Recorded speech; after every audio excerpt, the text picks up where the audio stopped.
Welcome to Beekeeping Today Podcast, presented by Bee Culture, the magazine of American beekeeping. Beekeeping Today Podcast is your source for beekeeping news, information, and entertainment. I'm Jeff Ott. And I'm Kim Flottam, editor of Bee Culture magazine.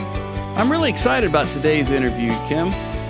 Xerces Society, I've been a member of them for several years now. In fact, before I got back into bees a few years ago, I joined Xerces Society, so I think they're doing a lot of good. Well, this should be a good show for you, Jeff. I know a little bit about them, but I'm expecting to learn a lot more. Fantastic. Let's hear what Matthew Shepard, Director of Communications for Xerces Society, had to say. Right now, we have with us Matthew Shepard. He's the Director of Communications and Outreach for Xerces Society. And it's a great organization doing a lot of work to save the invertebrates of worldwide, not just around the corner. So welcome, Matthew, to Beekeeping Today Podcast. Thank you so much. I really appreciate being here today. So just tell us a little bit more about the Xerces Society, who you are, what you do, and where you're going. Yeah, the Xerces Society is an environmental nonprofit, and our focus is on insects and other invertebrates. And that makes us stand out a bit from most organizations because we don't deal with the big fluffy or the feathered creatures. We're not dealing with charismatic animals and all the really cute stuff. We're dealing with there's no stuffed animals on your bed. Well, you can get stuffed bumblebees and stuffed lady beetles. So there you go. Yeah, but we're dealing with the creatures that often make people recoil when they first encounter them. So a lot of what we're doing is we're trying to overcome preconceived dislikes, and we're trying to open people's eyes to just truly how wonderful these animals are and how beautiful, and also the really, really important things that they do for us. You're talking to beekeepers who just will spend hours in front of a hive just watching the critters crawl around and the bees crawl in and out of the hive. And so you're speaking to the right people today. So I'm glad you're on. Often what we do is we just get people to slow down and say, hey, why don't you just stop and look instead of rushing past? And when they pause and see what's actually in front of them, then it's a pretty easy task to draw people in. Oh, it sure is. So the Xerces Society, you're down in Portland. You're just right down the road from me. I'm up in Olympia, Washington. Yeah, no, that's right. We're based in Portland, Oregon. And we have, I think it's 55 people on staff now, which I've been here for 19 years, and it was 4 people when I started. And so when I say that, I have to pause and go like, wow, it's amazing how much we've grown. We have about 30 people based in our Portland office, and then 20 people in scattered states. I think it's 15 states now across the country where we have staff, from California all the way through to Vermont. I was impressed by the size of your staff and how much reach you guys have. I've been aware of you, of course, almost forever, but until I did a little digging, much more influence than I was aware of. So I'm impressed. This is good. Yeah, no, I just say it's amazing, really, that there are so many people speaking out for insects when you stop and think about it. Because if you go to a lot of places, and when you meet someone who knows anything about insects, they're probably an exterminator. Unfortunately. And so there seems like there's a lot of us now, but really it's very few people working to conserve and protect and create habitat. That's great. And how many members are a part of Xerces Society? We have a little more than 11,000 members now, and they are scattered in a dozen or more countries. The great majority are here in the United States. I think Canada is the second country when it comes to numbers of members, but then we are in Britain and Germany and France and scattered all the way around several countries in Africa and Asia, as well as Australia and New Zealand. That's exciting. And I will let you know, just as a proud Xerces Society member, I have my Xerces Society window sticker in my car. So it's using it. Oh, that's awesome to hear. Spreading the word. Well, Matthew, one of the things that just came up, you guys must be pretty excited about. I know that a lot of beekeepers is your marriage with Bee City and Bee Campus that just occurred. Yesterday, I think it was. Yeah, that's right. Yesterday was the day that we announced it, but it's been in the offing for maybe a year and a half now. Phyllis Stiles is just an incredible person, and she created Bee City USA. I think it was 2012 that she started it. She became aware of the problems facing honeybees and was like, I've got to do something about that. She had this fantastic idea of creating something that would be community-based, and there would be a basic framework for people, but so much of it is driven by what local communities want to do. And so there's great flexibility, and there's now 115 affiliates to Bee City and Bee Campus USA, its sister organization. I think I'm correct in saying that that's 65 cities and the rest are college campuses. Well, what is Bee City? I'm not. I saw the announcements, Sure. but I'm not real familiar with it. Yeah, no. I mean, the idea is that local people want to do it, and so all the initiative for it comes from people in the local community, and they get together and they have to have enough support in the community to want to actually have their city go through the steps of meeting the requirements, because it's not just something that you can kind of fill out a simple form for and get given a sticker that says, yep, you're a bee city, here you go. You actually have to meet certain requirements. And one of those is that you make a public declaration that you are supporting pollinators. And then you have to maintain a minimum number of activities and events each year in order to keep the right to call yourself a bee city. And that includes taking steps to improve habitat, whether that's a pollinator garden or roadsides or new habitat in a park. You also, they're asking people to take steps to reduce the impacts of pesticides in the city or the college campus. And the third thing is to make make sure everybody knows about it. So to have at least one pollinator-friendly event each year, whether that's a screening of a movie or a festival or whatever it is. There's no fixed requirements for what they have to be. You just have to do things in those three different categories, and then the city can keep using the logo, hopefully proudly, because it's driven by the local people. This is something they really want to do. So it's not some kind of stricture that's sent down upon high that this is what you must do. And then do they get a sign that says like I've seen the tree cities. I've not seen the bee city sign as I come into a town. Is that also included so that there is a sign? Yeah, they can make signs up to go.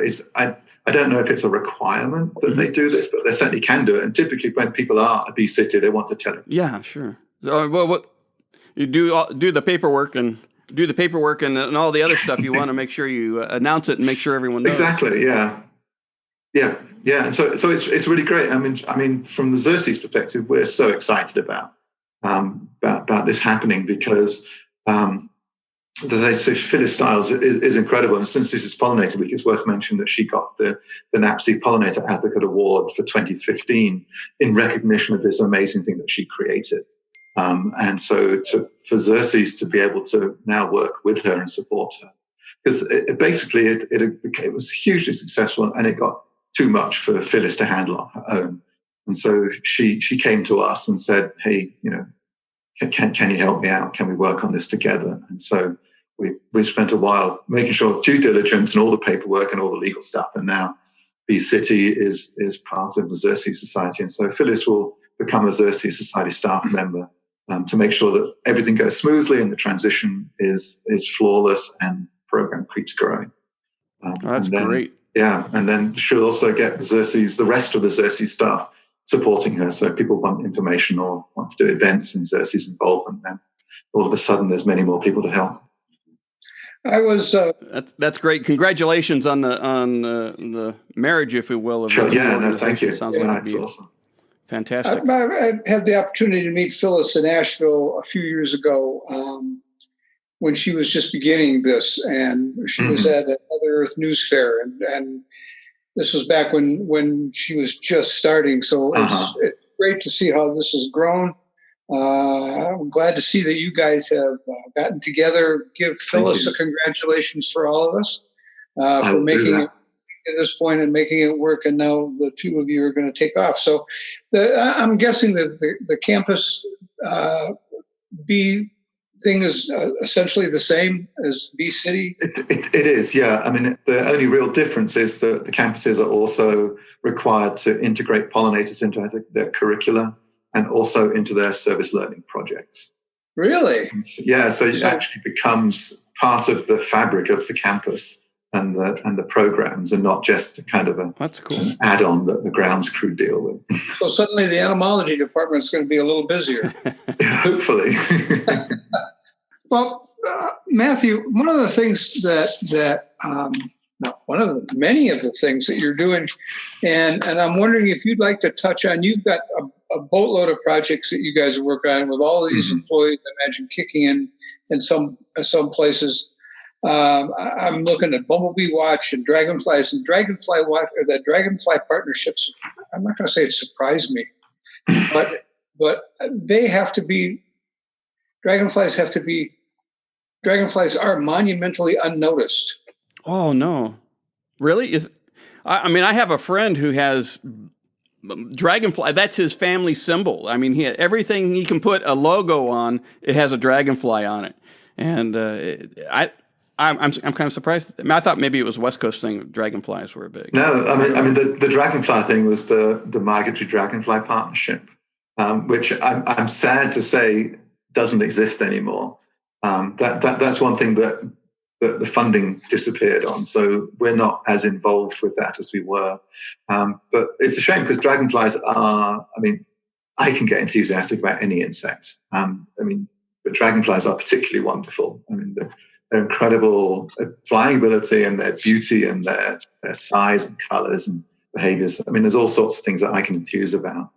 But one of the things that about that partnership was that it was focused on migration, because you think of the monarch when you think of insects migrating, but you don't think of dragonflies as migrating. But there are maybe half a dozen species that migrate. Yeah, they migrate all the way from Central America all the way through to Canada.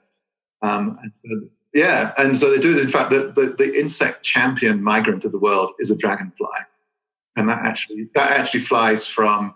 I'm probably going to get this wrong now, but it goes from India to East Africa across the Indian Ocean. Holy cow! And then goes, but yeah, it's called the wandering glider, and it's a very widespread dragonfly and does occur here in North America, and is one of the migratory species that goes across this. Yeah, that's amazing. Yeah, I just thought the dragonfly went from the muddy swamp to the lily pad to around the house a few times. So that's that's amazing. I didn't know that they migrated. And most of them still do that, which in itself is. But just think about it. It goes from this little creature that crawls around the bottom of a pond and is one of the most voracious predators with an incredible jaw, and then it transforms into this amazing aerial acrobat. And so just that is an incredible thing. It is. Yeah, but there are also these dragonflies that you just don't see. And what they do, they migrate, they travel thousands of miles. Do they? We're off topic of bees, but it's all invertebrates, right? So we're good. So do they migrate in mass, or do they migrate? They do individually. No, they migrate in mass, but you don't always see this. But sometimes you get it, and there'll be tens of thousands of them, swarms of them. Wow. There's one species that migrates along the Pacific coast, and I realized years ago, before I was aware of them, I remember lying in the sand dunes when I went camping one time, one of the state parks here in Oregon. And I remember just lying there looking up at the sky and just seeing constant movement of dragonflies. And now I look back and I go like, oh, well, that was the migration. Oh, wow. But people also notice this because there's the Hawk Watch, where they go down and the Mexico border areas and such like. They go down, there are counting stations where they watch the raptors flying over. And the people counting the raptors started when they look up in their binoculars. They start seeing all these dragonflies too. And so that's part of the awareness of the dragonfly migration, because it's happening. They're small and people just don't notice. That's amazing. It's happening. Yeah. It is amazing. See, Beekeeping Today podcast, where you can learn all sorts of things, not only about bees, but dragonflies. There you go, Jeff. Well, you're also involved in Bumblebee Watch and butterfly monitoring And the thing that I find interesting is your relationship with citizen science, getting people who care involved and making contributions. Because earlier we were saying how entomology departments, and there really aren't that many entomology departments if you were to look at all the colleges across the country. So, and then you stop and work out how many entomologists that means, and how many of them are going into what's referred to as urban entomology, i.e. pest control. And then that doesn't leave you with many other people who are trying to understand and study and get to grips with the 100,000 species of insects in this country. And so, citizen science is an incredibly powerful tool that can be tapped into and unleashed. And we've been able to do that with we've already discussed the Migratory Dragonfly Project, and that was citizen science, having people counting and watching and reporting on dragonfly movement. And that's very sad that the funding went away from that one. It did all come from the US Forest Service, actually, through their international program, but they had to take their funding and direct it elsewhere. But then there's also, monarch butterflies. There's an incredible network of citizen science projects, not just Xerces, but Monarch Watch is one of them. There's the Monarch Larval Project. There's Southwest Monarch Project. And there's various projects around that are accounting and watching and observing and reporting on the numbers and the breeding and the movements of monarchs. In the West, it's not always so widely known, but in California there are dozens, hundreds of sites upon the California coastline where monarchs go to migrate to overwinter. We think of Mexico and the amazing aggregations in the mountains of central Mexico as the monarch migrating locations. And it is true that there are millions that go down there. Whereas California only has 250,000 monarchs gathering. But it used to be about 10 million is the best science we have. And now it's down to less than 250,000 each year. Exactly. But there are volunteers who go out each winter around Thanksgiving and now in January to track down these places where monarchs are overwintering along the California coastline and count the monarchs to find out how many there are. And that's how we know the numbers. And now... So the other thing that we're doing with citizen science is Bumblebee Watch. Bumblebees are another lovely group of insects, and one that people actually get excited about. They don't seem to see them as being threatening, and they're cute and fluffy. And this is a project that we manage on behalf of a group of about half a dozen other partners, which includes Wildlife Preservation Canada.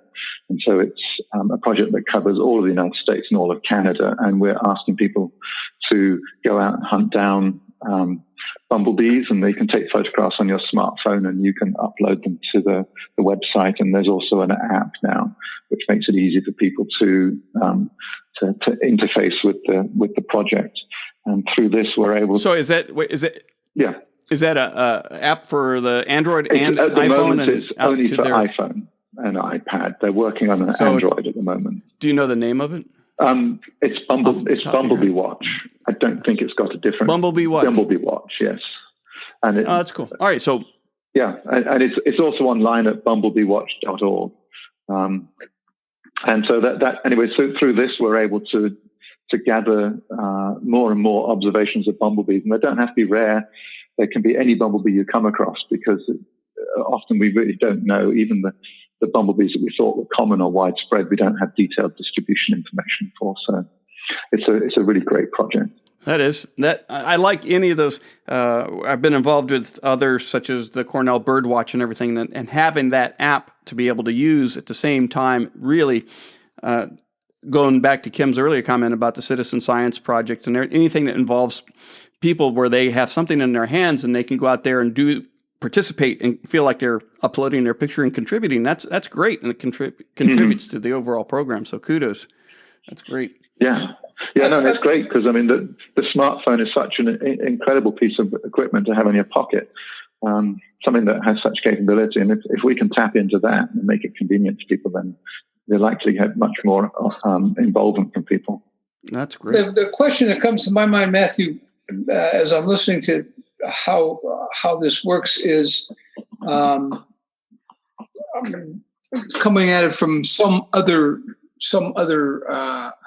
subject other than bumblebees. But if I wanted to organize a citizen science project in the bee world, I don't know what the counting feral colonies in forests, let's say, or something like that.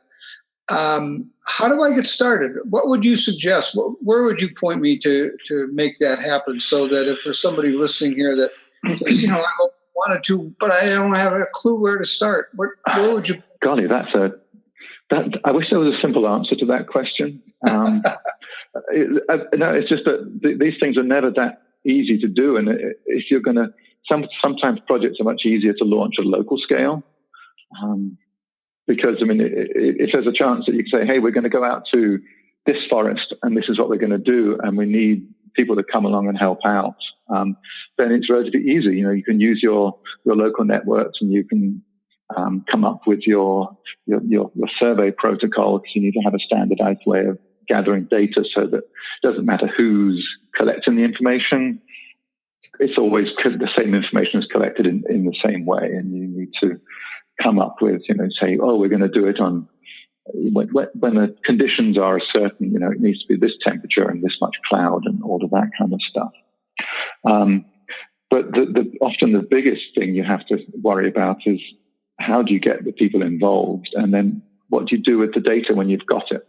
Yes. And that's where websites have become so useful, because in fact, when we started what is now Bumblebee Watch, we were focused on only 2 or 3 species of rare bumblebee.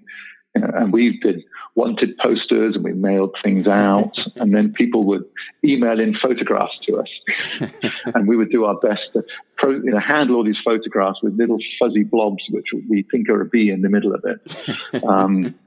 And then you have to compile the data, put it into a database, et cetera, et cetera. But websites are fantastic because they have the capacity to crowdsource this information gathering and do all of the mapping and the compilation. And now, because bumblebees are relatively easy to identify, for example, people can go to the Bumblebee Watch website, upload their photograph, and then compare it against the identification resources and come up with their own identification, which makes it a lot easier. That makes it really cool that the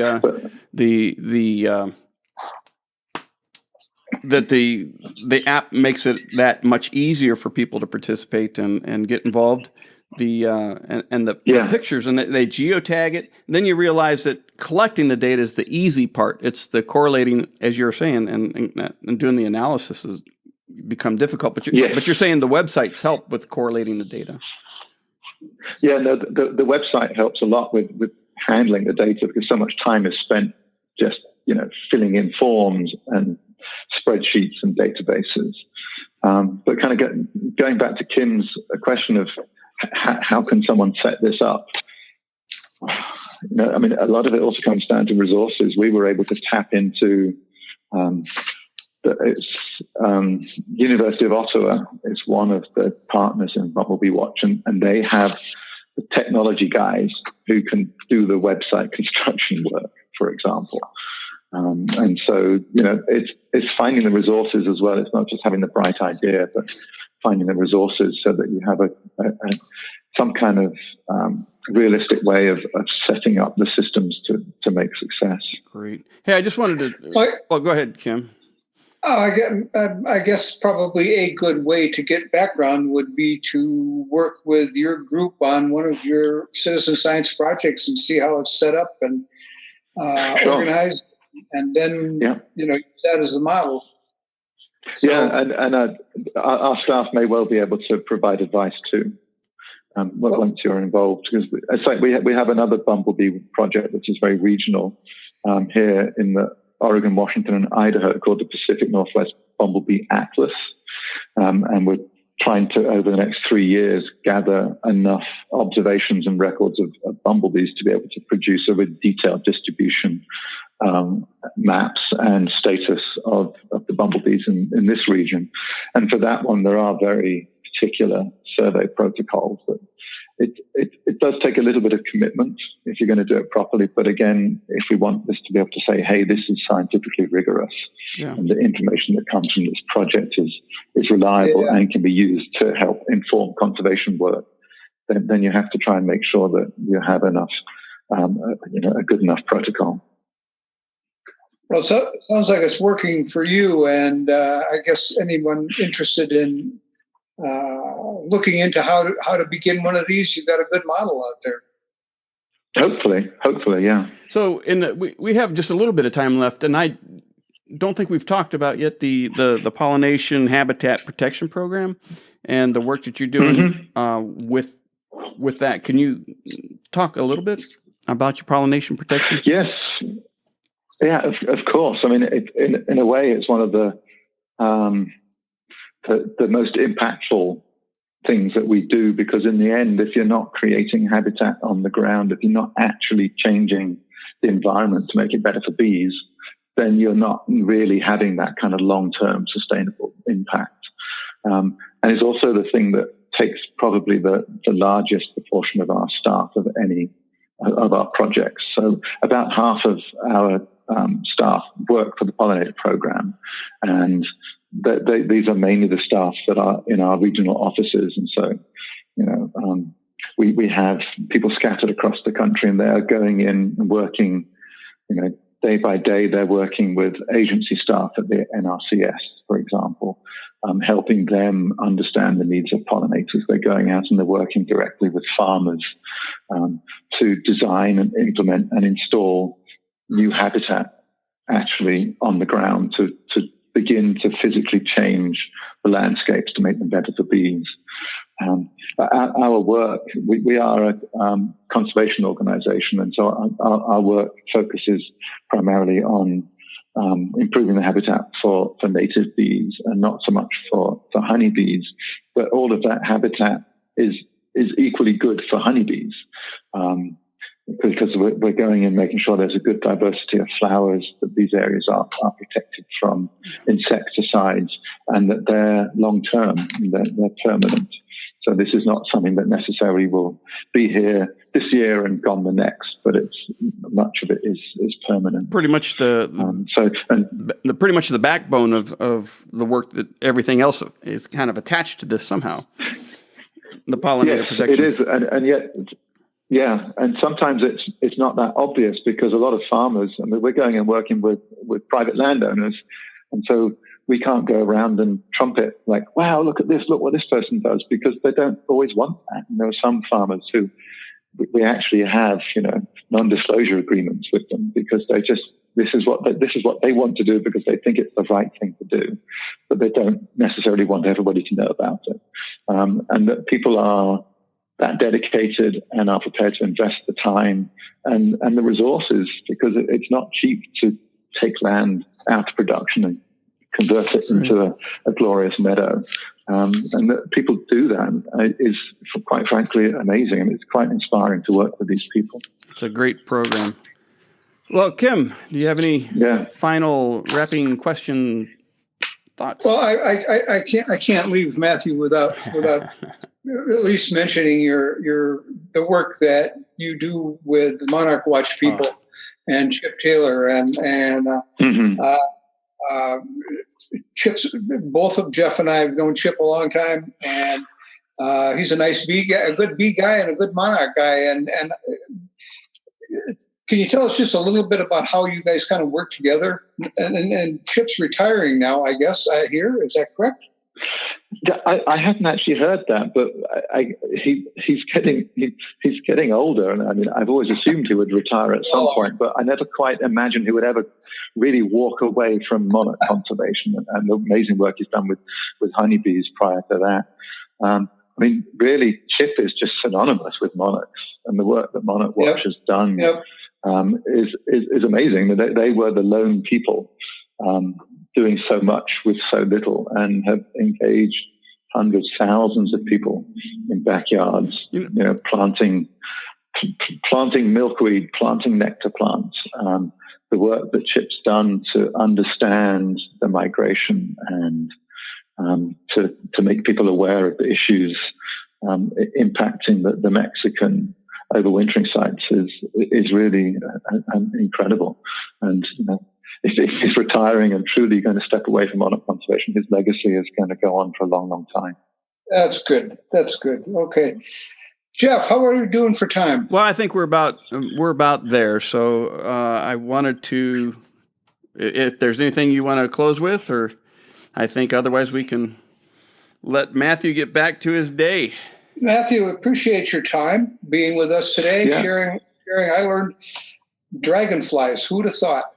And migrating dragonflies. So it's certainly been educational and informative for me, and I hope everybody else. Anything else that we didn't touch on, Matthew, that you want to share?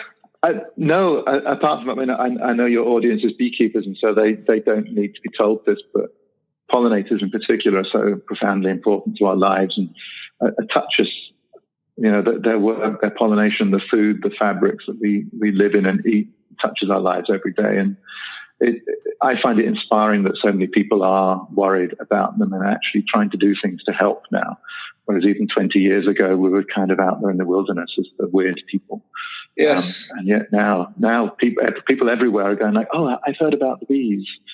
Yes. And that's wonderful to see that cultural change. And it's great. And a lot of that is thanks to the beekeepers who are out there in their communities every day, working and talking and encouraging people. That's great. And we definitely have enjoyed you being with us today and joining us on Pollinator Week.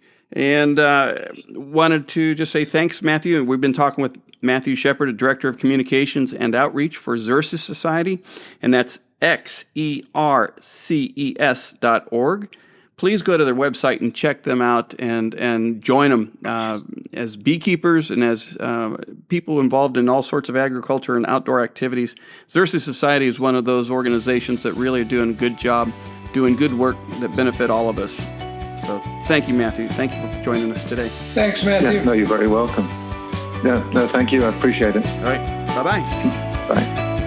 Wow, that was really great. I really enjoyed that interview with Matthew.